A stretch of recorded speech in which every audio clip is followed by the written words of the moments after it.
ఇది ఏమి బాధయ్యా స్వామి నా కళ్ళ కీలైన విరిగిపోవేమి దూరమే జరగను అంటున్నది నిన్ను కాలమే కానరాకుండా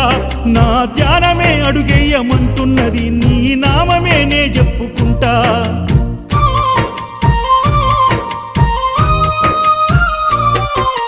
గడియ గడియ గండమయ్యా మా ఇంట పిల్ల సెల్ల సల్లగుండా నా ప్రాణమాగిపోకుండా చూడయ్య నేనుండ నిన్ను చూడకుండా ఏమి బాధయ్యా సామి ఇంకొక అడుగైన వేయలేనేమి ఇది ఏమి బాధయ్యా సామి నా కళ్ళ కీలైన విరిగిపోవేమి